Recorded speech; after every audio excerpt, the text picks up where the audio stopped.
Good morning. Here are your headlines at 6 o'clock. And in a late-night speech on Russian television, President Putin accuses the organisers of the weekend's rebellion of wanting the country to drown in blood. The Conservative London Mayor hopeful Daniel Korski denies allegations of inappropriate behaviour after he was accused of groping a TV producer 10 years ago. An end to meal deals on unhealthy foods in Wales. The Welsh Government says it will ban them to improve diets and tackle obesity. Good morning. The cost of the weekly shop will be under scrutiny today as MPs quiz supermarket bosses over food prices that are still rising sharply compared with a year ago.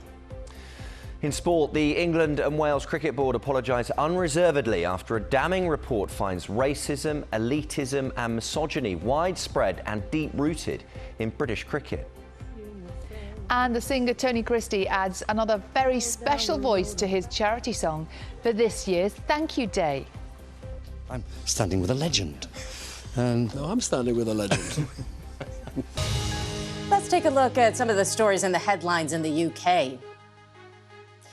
The Labour Party is calling for a further investigation into the Metropolitan Police's handling of the racist murder of Stephen Lawrence 30 years ago, after the BBC revealed new shortcomings in the case. It has emerged that officers failed to investigate a key suspect, despite a tip-off putting him at the scene. He's been named as Matthew White, who died 2 years ago. The Met has apologized. The investigation into the death of Nicola Bulley found that she died as a result of drowning and that there was no evidence she had been harmed before she fell into the water. She went missing while walking her dog along a river in Lancashire. Her disappearance in January sparked a major search in the area. It took more than 3 weeks for her body to be found, a mile from where she was last seen. Struggling cinema chain Cineworld has announced plans to file for administration in the UK. In July, shares in the firm were suspended, and existing shares, will become worthless. Now, the chain, which has 128 sites in the UK and Ireland, says its screens will remain open for business as usual. And a major cancer research project has been launched in memory of Girls Aloud singer Sarah Harding. It will be one of the world's first projects to identify women at risk of getting breast cancer in their 30s. Around 2,300 women aged 39 and under are diagnosed with breast cancer in the UK every year.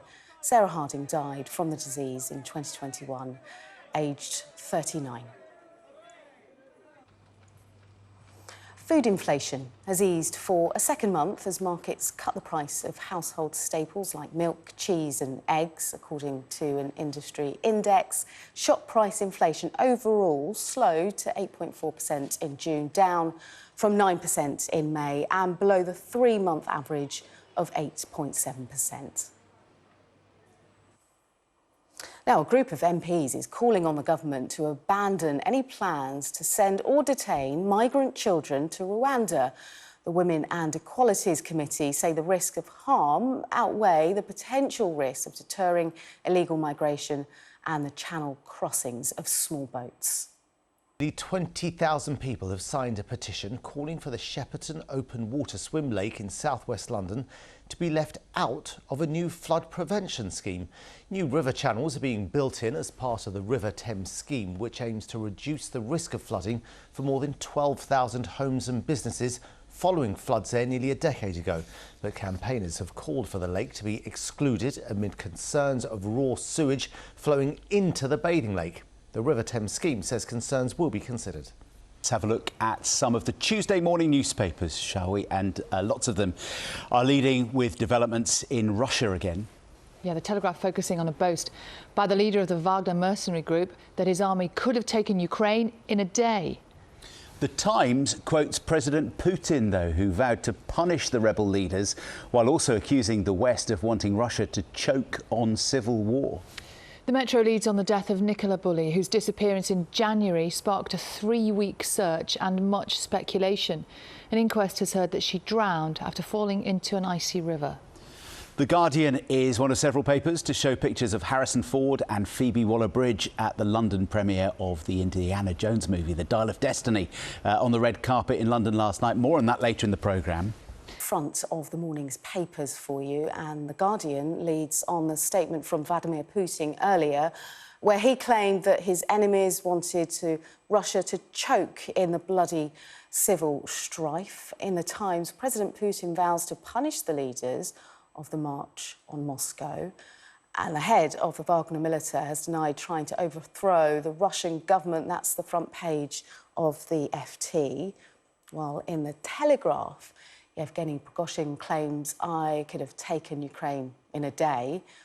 On the same story, there's some safety advice for him on the front page of The Star. Now, the Mail quotes the father of Stephen Lawrence, Neville, who said it was appalling that a suspect connected with his son's murder evaded justice for 28 years. Now, the Mirror covers the same story. It says Matthew White said a shop worker would be Stephen Lawrence during an assault in 2020. Now, the Metro leads on the inquest into the death of Nicola Bulley, which heard that she drowned after falling into the River Wyre. Now, the Sun also covers the inquest, which is expected to conclude today. And a call for bank branches to retain their presence on the high street is the top story in the Express. And if you want to see any of those front pages again or read the stories, scan the QR code on the screen.